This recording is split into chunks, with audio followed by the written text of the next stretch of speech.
She started ending our intimacy early so she could see him. I'm Jack. She's Amy. It was a Tuesday night when I moved closer to her. She pushed me away with her hand. Tired. Tomorrow. She rolled over, her back to me. I watched her for a while. She fell asleep quickly, breathing slow and even, like she was really exhausted. Wednesday morning she got up before I did. I heard the hairdryer in the bathroom. By the time I walked into the kitchen, she was already drinking coffee, makeup on, wearing that new blue dress she'd bought. Big client today? I asked. She lifted her cup. Yeah, a meeting. She left the house in great spirits, light steps, none of last night's fatigue in sight. Friday night I tried again. She was on her phone, the screen light glowing on her face. She sighed. Jack, this week's been crazy. Another day, okay? She kissed my cheek, like soothing a child. Saturday she had the day off, but left early anyway, shopping with Susie, she said. She came back that night carrying bags, eyes shining, that look she used to have when we were dating. I started to see the pattern. She wasn't tired. She was saving tired for me. One Thursday night I bought movie tickets on a whim, an 8:30 show. I showed her the seat selection on my phone. Her eyes flicked to the time in the corner of the screen. She hesitated, a full 5 seconds. Okay, she said. It was a comedy. She didn't laugh. She checked her phone 7 times. The screen would go dark. She'd light it up again. The moment the movie ended, she stood. Let's go home. I'm exhausted. We got back at 10:40. She said she was going straight to sleep. I sat in the living room. Soon the bedroom went quiet. At 11:10, my phone buzzed with a push ad for a nearby restaurant. I tapped it. The map opened. My little blue location sat next to a familiar landmark. That jazz bar. She'd mentioned it before, said her coworkers liked it. I'd never been.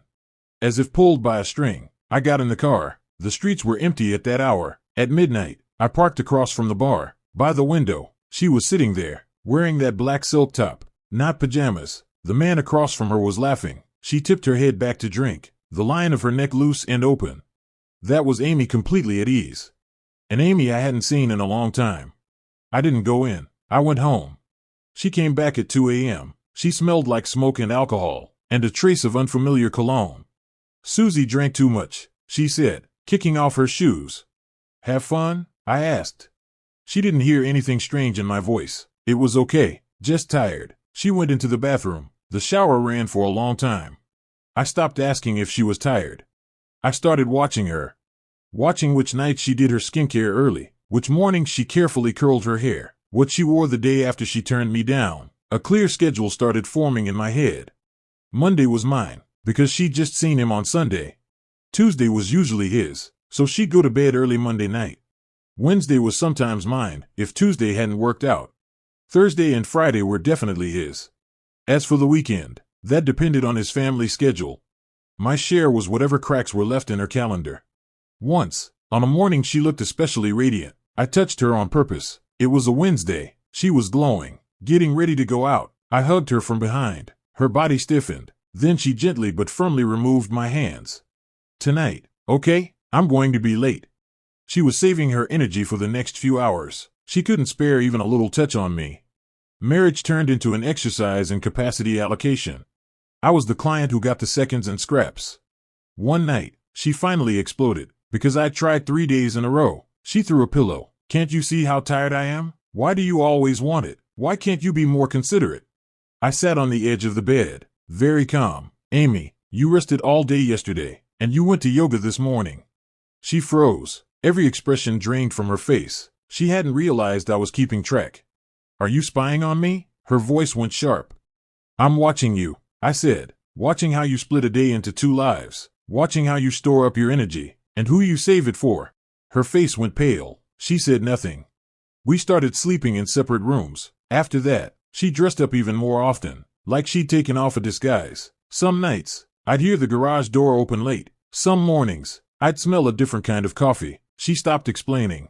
I was the one who brought up divorce. No confrontation, no scene. I set the papers on the kitchen island. She was buttering toast. Her hand stopped.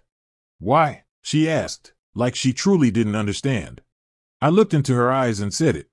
You saved the best hours for someone else. Amy, what you left for me didn't even count as garbage time. She opened her mouth. Nothing came out. The day we signed, the sun was bright. She looked worn down. I heard the guy wasn't divorced. Heard his wife was pregnant. Heard he cut things off. Quick, clean. The day she moved out, I stood by the window and watched her load the last box into the car. She looked up at the bedroom window. I used to stand there watching her leave. She looked for a long time, then lowered her head and got into the driver's seat. She didn't drive off right away. She sat in the car for a long time. Maybe she finally understood. When you start scheduling intimacy, when you start calculating who gets the freshest version of you, love is already dead. Marriage is just a body waiting to be dealt with. And the person you thought deserved your golden hours often only ever penciled you into some hidden, forgettable gap in their own life. I closed the curtains.